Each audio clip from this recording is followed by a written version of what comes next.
Lahat tayo ay nagbabakasakali para sa ikagaganda ng ating buhay.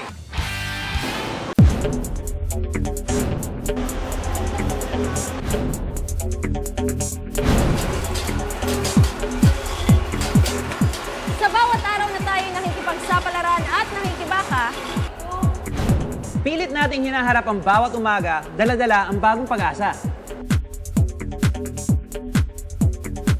basta't nasa atin ang pagpupursige at mga hinahanap na katangian. Ang ating pakikipagsapalaran, tiyak na may kapupuntahan. At sa oras na makamit natin ang pinakamimithing trabaho, siguraduhin 100% ang ibibigay nating pagmamahal dito. Hi, this is Marisa Mali. Can I help you? And that's the end of our presentation. Sapagkat hindi lang ang ating hanap buhay ang lagi nakataya, pati na rin ang ating pangalan bilang epektibong empleyado at manggagawa. Tandaan ang lahat ng ating pagsasaga sa opisina man o sa pabrika. Para siyempre sa ating pamilya na sa ating umaasa.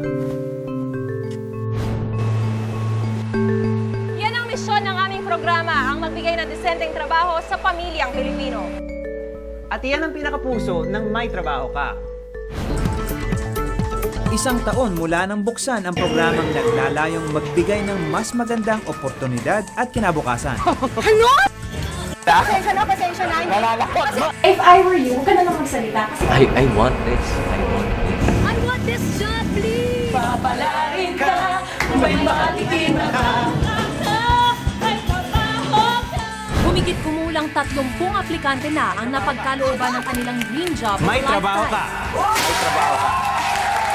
May trabaho kayo.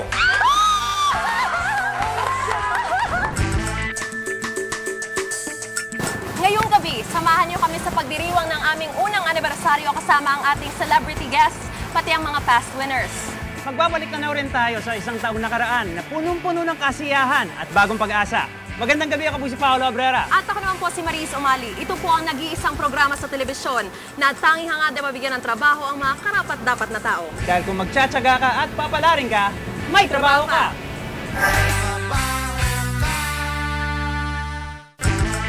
Ang 5 pares na ito ang maglalaban-laban para malaman kung sino ang magkakampyon sa All-Star Special ng MTK. Palaban bang mag-show ang inyong banda? Pwes, i-audition na ang inyong grupo. Kung kayo'y urig, astig, mahilig mag-perform at ready-ready ng magkagig sa sikat na bar, isubmit na ang band resume with photos sa May Trabaho Ka, GMA Network Incorporated, GMA Complex, EDSA Corner, Timog Avenue, Diliman, Quezon City. Deadline of submission is on November 3, alas 3 ng hapon. Pagkakataon nyo ng sumikat, magka-fans at makilala, dito lang yan sa May Trabaho Ka. Gusto nyo bang malaman ang mga latest episodes, job openings at job hunting tips ng MTK? Lahat ng latest sa MTK, mababasa na sa Bandera tuwing Biyernes. Dahil kung magtsatsaga ka at papalarin ka, may trabaho ka.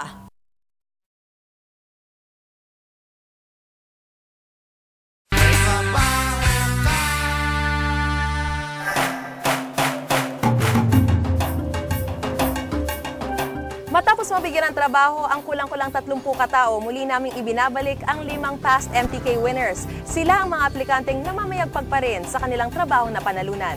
Pero hindi lang magiging basta-basta ang pagga-grand comeback nila dito sa nag-iisang job search reality show sa telebisyon. Dahil maglalaban-laban sila para malaman natin kung sino ang tatanghaling kauna-unahang Ultimate MTK winner. At bilang pagdiriwang sa ating unang anibersaryo, ipapartner sila sa mga celebrity guests. Ang unang nagbabalik na MTK winner, ang aplikanteng bumirit ng theme song ng Eteria at gumagaya kay The Grudge. Makakalimutan ba natin ang champion ng Sing-Along Master Series? Si Dexter.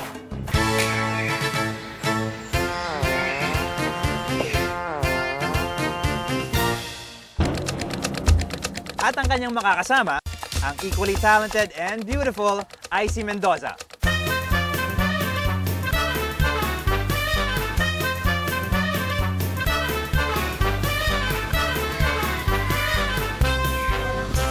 Ang pangalawang nagbabalik na MTK champion, ang fit, healthy, and undoubtedly intelligent, And the heating system of the heart. na naig sa beauty pageant at nakuha pang mag-pedicab sa kahabaan ng Timog Avenue, ang Spa and Fitness Center Image Model Series winner, si Aiza. na-touch ako. Nung tinawagan ako na kung pwede daw ba akong bumalik for the anniversary special, hindi na ako nag-hesitate na magsabi, yes, of course. Ang mga kapartner ni Aiza, ang isa sa mga original Starstruck Avenger, no other than Christian Esteban. I have a partner who's very tough and competitive in a way. And tsaka, you could tell, halata mo lang, parang well-trained na bata. Mulat sa pulpa, aminado siya para raw sa nasa itaas ang ginawa niyang pagsasayaw. Umataw sa dance floor kasama si Rainier Castillo at nakuha pang mag-emote-emote nang inangat ng harness nang gumawa sila ng dance music video. Ang isa sa tatlong nakuhang abstract dancers, may trabaho kayo! Si John David. Medyo ako kinakabahan kasi hindi na naman yung paper shredder niya. Smart and sexy, definitely one of the hottest stars of today. Ang makakatandem ni John David, ang hot babe na si Asia Agawili. Kinabahan ako. Hindi ko siya makausap na maayos. Saka hindi ko talaga kaya makipag-communicate. As in talaga natatakot ako kasi hindi ko alam kung paano siya approach. Siyempre, Asia Agawili. Ang kaniyang gunting at suklay daw ang nagdala sa kanya sa tagumpay. At para kay Chapusit, makintab at maliwanag ang future niya bilang beautician. May trabaho ka. Ang winner ng Reyes Haircutters Next Hairdresser Series, May trabaho na ako! Yeah! si Wendy. Medyo natatakot ng konti, pero hindi lang nagpapahalata para hindi ma-obvious. Siyempre, para naman samahan si Wendy, ang sweet na si John Lapuz.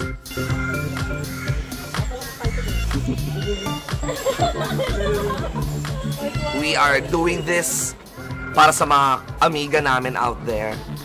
So, wish us luck.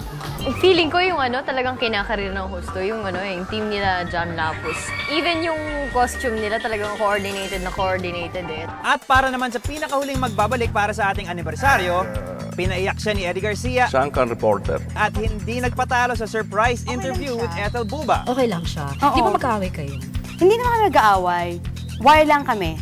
Si Dion Ignacio naman, naka one-on-one interview pa nga niya. Ang nagreyna sa Entertainment Correspondent Series at first ever winner ng MTK, si Aubrey Carampel. Experience ko sa MTK, talagang in-expect ko na masaya. Masaya ang mga challenges, lahat surprise. At para naman makasama ni Aubrey, ang isa sa mga tinitilian ng mga kabataan ngayon at produkto rin ng Starstruck Batch 2, si Kirby De Jesus.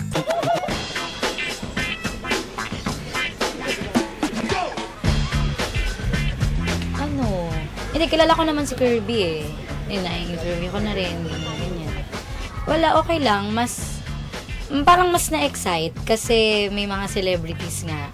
Kasi nung una akala ko, kami-kami lang eh. Ang 5 pares na ito ang maglalaban-laban para malaman kung sino ang magkakampyon sa All-Star Special ng MTK.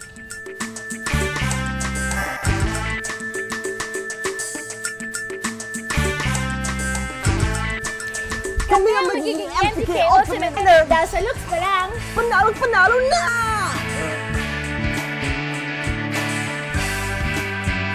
Kami ang magiging MTK Ultimate Winner dahil sa poise. At galaw pa lang. Undefeated na!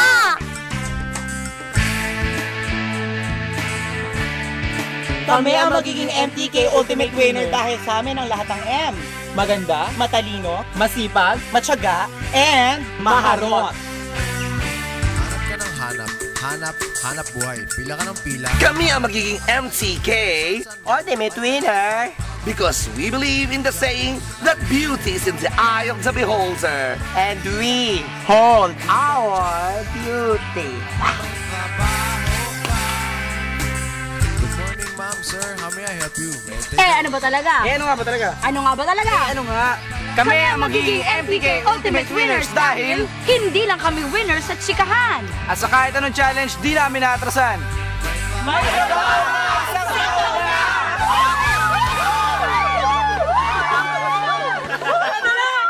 MTK champions and celebrities, hawak nila ngayon ang mga certificates na nagsasabi na kayo ang ultimate MTK winners. Pero sa oras na ang tandem nyo ang may pinakamababang marka, siguradong hindi na aabot pa sa anniversary ng MTK ang mga certificates nyo dahil lalamunin yan ang buhay ng aming paper shredder. Pero ang pinakamananaig na ultimate MTK winner sa tulong ng kanyang celebrity guest ay makakatanggap ng premyong ito. Panoorin natin to.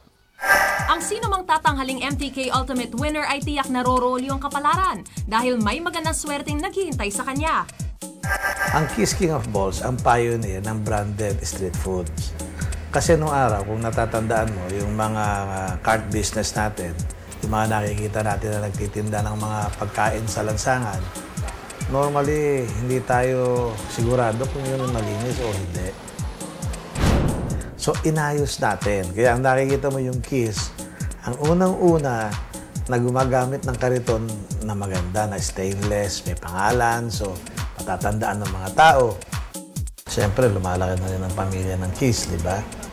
E ngayon, bilang pasasalamat doon sa mga tumangkilik sa atin at pinalaki ang Kiss King of Balls, naggawa kami ngayon ng promo.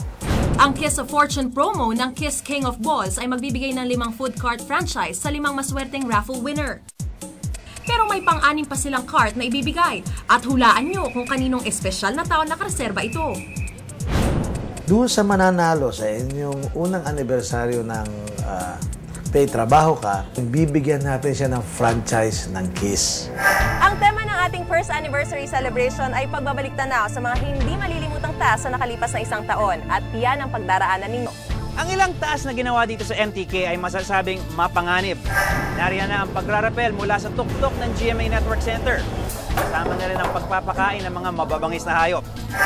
Pero para sa inyong unang task, sa unang tingin ay masasabi nating napakadali.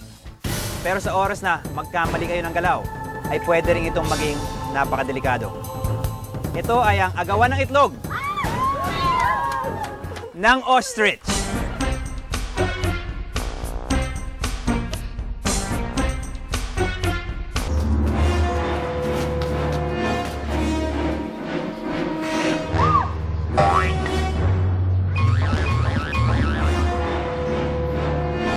MTK winners and celebrities, handa na ba kayo? Handa na!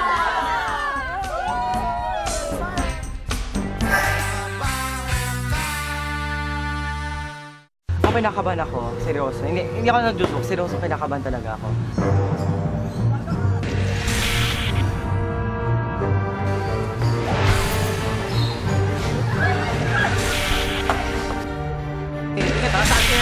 Yan mo, kung may kasalanan, kung may kasalanan, kung may kasalanan.